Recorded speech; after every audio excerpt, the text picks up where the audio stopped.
Baiklah, bismillahirrahmanirrahim. Assalamualaikum warahmatullahi wabarakatuh. Selamat pagi anak-anak. Semoga kalian sehat selalu ya. Sebelum kita mulai pembelajaran pada pagi hari ini, marilah kita membaca basmalah. Bismillahirrahmanirrahim. Sebelum Ibu lanjut kepada materi, Ibu akan membacakan tujuan pembelajaran. Yang pertama, setelah guru menjelaskan kisah teladan Ali bin Abi Thalib, siswa dapat mengetahui sifat kepedulian Ali bin Abi Thalib terhadap Nabi Muhammad yang hendak dibunuh. Yang kedua, setelah guru menjelaskan sifat teladan Ali bin Abi Thalib, siswa dapat mempraktekkan sifat peduli dengan teman sebayanya. Yang ketiga, setelah guru menceritakan tentang sahabat Ali bin Abi Thalib menjadi seorang khalifah, siswa dapat mengetahui bagaimana proses Ali bin Abi Thalib menjadi seorang khalifah. Baik, di sini kita akan belajar tentang kisah teladan Ali bin Abi Thalib.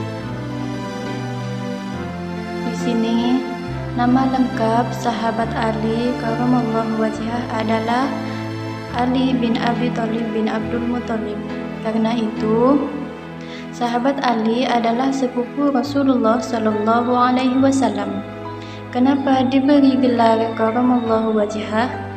Karena sahabat Ali tidak pernah menundukkan wajahnya menyembah berhala. Masih ingatkah kalian siapa Abi Thalib itu? Abi Thalib adalah paman Nabi Sallallahu Alaihi Wasallam yang mengasuh dan mengayomi Nabi setelah kakeknya yang bernama Abdul Muthalib meninggal dunia. Dengan demikian, sahabat Ali dan Rasulullah Sallallahu Alaihi Wasallam sama-sama cucu Abdul Muthalib. Ali adalah anak bungsu dari 3 bersaudara, Aqil dan Talib. Sahabat Ali lahir di Mekkah pada 10 tahun sebelum kerasulan Nabi Muhammad Sallallahu Alaihi Wasallam. Ibunya bernama Fatimah binti As'ad bin Abdul Manaf. Ia adalah orang yang pertama kali masuk Islam dari kalangan remaja. Ia sangat akrab dengan Rasulullah karena sejak kecil hidup bersama Rasul. Ali beriman sehari setelah kerasulan Nabi. Sewaktu ia berusia 9 tahun, sahabat Ali semenjak kecil sudah dididik dengan adab dan budi pekerti Islam. Lidahnya amat fasih dalam berbicara. Dan dalam hal ini ia terkenal ulung. Pengetahuannya dalam agama Islam amat luas karena kedekatannya dengan Rasulullah Sallallahu Alaihi Wasallam. Ia termasuk orang yang paling banyak meriwayatkan hadis. Sahabat Ali menikah dengan Sayyidah Fatimah Az-Zahra binti Rasulullah Sallallahu Alaihi Wasallam. Ali bin Abi Thalib merupakan menantu Rasulullah Sallallahu Alaihi Wasallam karena Ali menikah dengan Fatimah. Beliau mempunyai julukan Haidar, mempunyai arti seekor singa. Ayah dan ibu Ali berasal dari Bani Hashim. Ia merupakan putra dari paman Rasulullah yaitu Abu Thalib. Pada usia 26 tahun, Sayyidah Fatimah adalah satu-satunya putri Rasulullah Sallallahu Alaihi Wasallam yang ada serta mempunyai keturunan, yakni Sayyidah Hasan dan Sayyidina Husain. Dari pihak Sayyidah Fatimah, inilah Rasulullah Sallallahu Alaihi Wasallam mempunyai keturunan sampai sekarang. Keturunan Rasulullah Sallallahu Alaihi Wasallam sekarang diberi julukan Habib untuk laki-laki dan Syarifah untuk perempuan. Sahabat Ali begitu menyayangi dan memperhatikan istri dan anak-anaknya. Sahabat Ali juga peduli kepada tetangga dan kerabatnya. Di malam hijrah Rasulullah Sallallahu Alaihi Wasallam, orang-orang Quraisy semakin membenci Rasulullah. Mereka tidak ragu menyakiti bahkan membunuh siapapun yang mengikuti ajaran Nabi Muhammad Sallallahu Alaihi Wasallam. Demi keselamatan para muslimin, Rasulullah menyuruh umatnya untuk hijrah ke Madinah karena mereka akan lebih aman di sana. Pada suatu malam, ketika masih gelap gulita, tampak sekelompok orang-orang Quraisy yang membawa pedang dan tombak berkumpul. Mereka sedang mengelilingi suatu rumah yang saat itu ditempati oleh Nabi Muhammad bersama Abu Bakar dan Ali bin Abi Thalib. Orang itu berencana untuk mengepung rumah Nabi Muhammad SAW. Mereka ingin menangkap dan hendak membunuh Rasulullah di rumah itu. Namun, mereka masih menunggu perintah dari Abu Jahal yang merupakan salah seorang pemimpin penduduk Mekah yang membenci kaum muslim. Sementara itu, dalam rumah, Ali bin Abi Thalib diperintahkan untuk berbaring di tempat tidur dan memakai selimut yang biasanya digunakan untuk Nabi Muhammad SAW. Sedangkan Abu Bakar mempersiapkan cara untuk keluar dari rumah yang sudah dikepung ketat oleh para orang Quraisy. Allah Subhanahu wa Ta'ala menurunkan mukjizat yang menyebabkan orang-orang Quraisy itu tiba-tiba mengantuk dan akhirnya tertidur pulas. Rasulullah dan Abu Bakar akhirnya bisa keluar dari rumah dengan selamat dan pergi meninggalkan kota Mekah untuk hijrah ke Madinah. Sedangkan Ali bin Abi Thalib menggantikan tempat tidur Rasul yang menjadi sasaran penyerangan kaum kafir Mekah. Beliau rela menentang maut karena menggantikan tempat tidur Rasul yang akan dibunuh. Ketika menjelang pagi, para pasukan Quraisy mulai terbangun keheranan. Abu Jahal yang juga kebingungan dengan segera memerintahkan untuk masuk ke rumah Rasulullah SAW. Ketika sampai di kamar tidur, mereka menjadi sangat bersemangat karena mengira Rasulullah masih tertidur di atas ranjangnya. Mereka kemudian mengelilingi tempat tidur itu sambil membawa pedang yang terhunus. Salah satu dari mereka kemudian berkata, "Hai Muhammad, bangunlah, kami datang untuk membunuhmu." Ali lalu membuka selimutnya. Sontak orang-orang Quraisy yang hendak membunuh Rasulullah pun terkejut. "Aku bukanlah Muhammad yang kalian cari," kata Ali kepada orang-orang Quraisy itu. Abu Jahal yang semakin marah membentak, "Hai Ali, kenapa bukan Muhammad yang tidur di sini? Di mana dia berada?"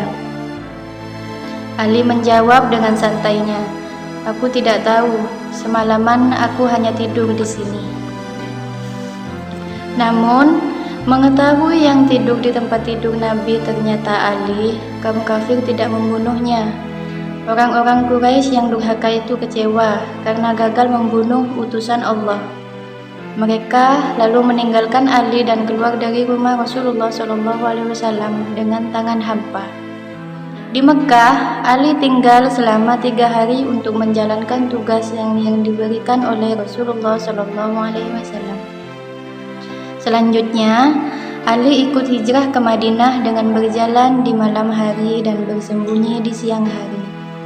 Ia juga membawa 2 ekor kambing untuk membantunya membawa barang bawaan sekaligus untuk menghapus jejaknya agar tidak diikuti oleh orang-orang Quraisy. Sedangkan dalam perjalanan hijrahnya bersama Abu Bakar, Rasulullah beristirahat sejenak di dalam gua Thur selama 3 hari. Pada saat itu hanya ada 4 orang yang mengetahui keberadaan mereka.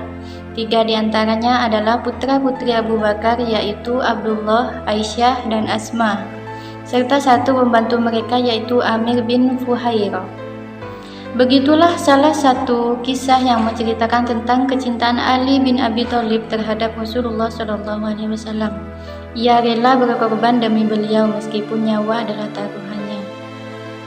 Pada masa peperangan membela Islam, sahabat Ali sangat terkenal keberaniannya dan termasuk pendekar tanpa tanding.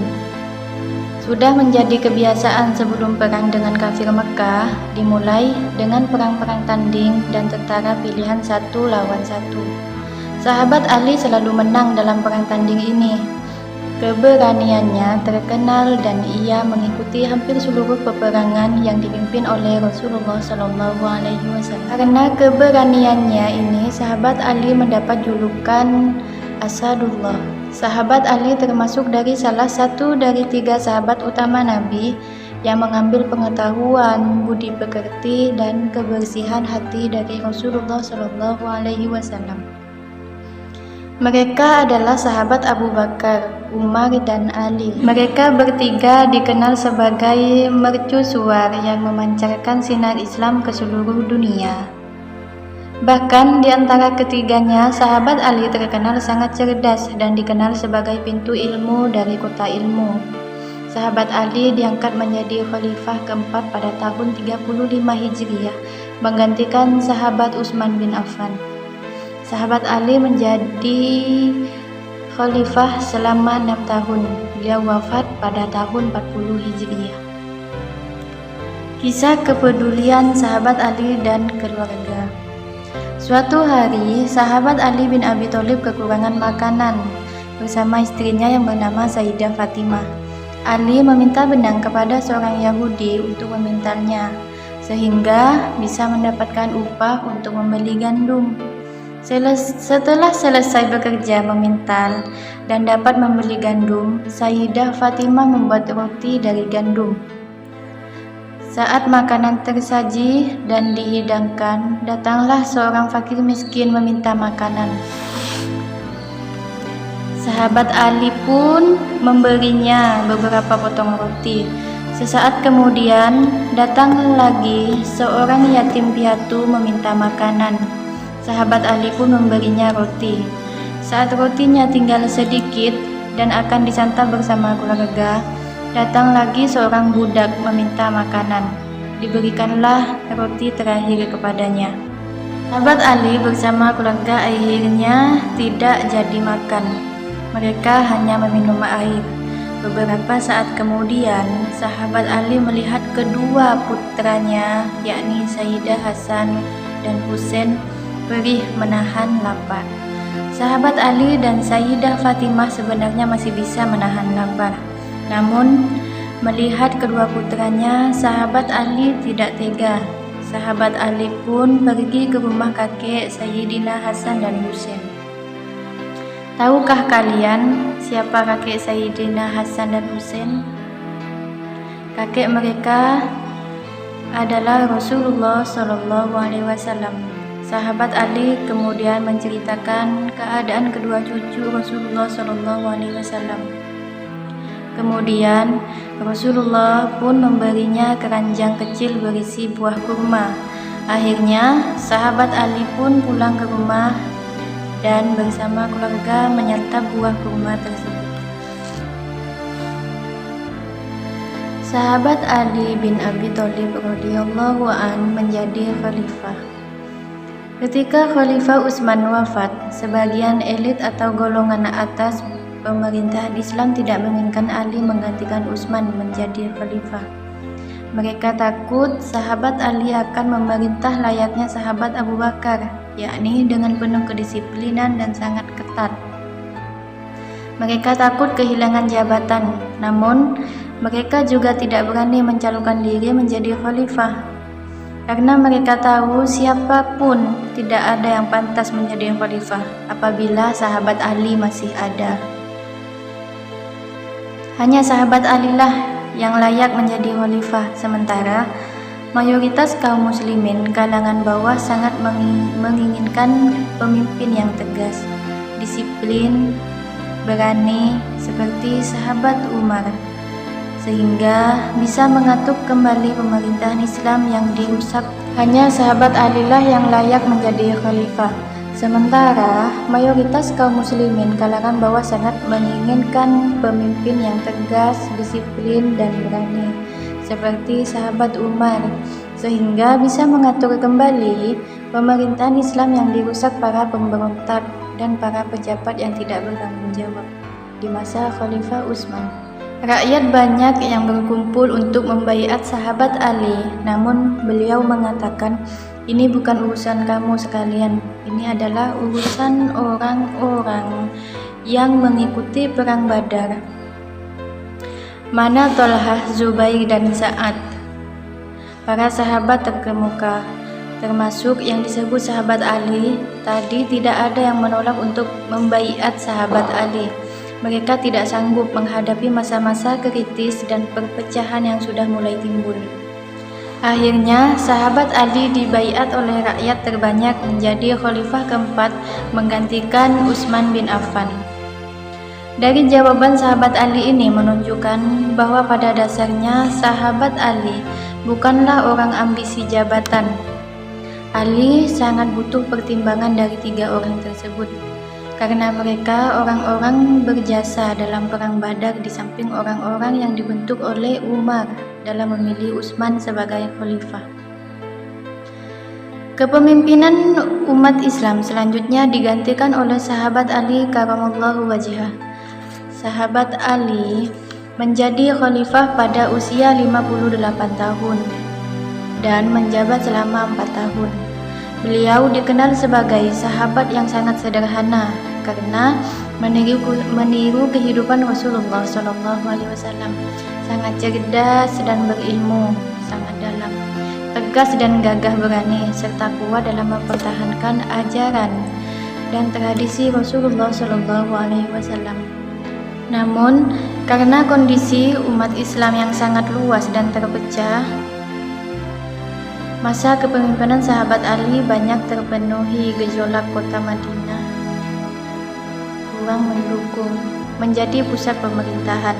Akhirnya, sahabat Ali memindahkan pusat pemerintahan di kota Kufah. Dari Kufah ini, Khalifah Ali memimpin umat Islam yang sedang bergejolak. Baik, sekian pembelajaran dari Ibu, semoga bermanfaat. Assalamualaikum warahmatullahi wabarakatuh.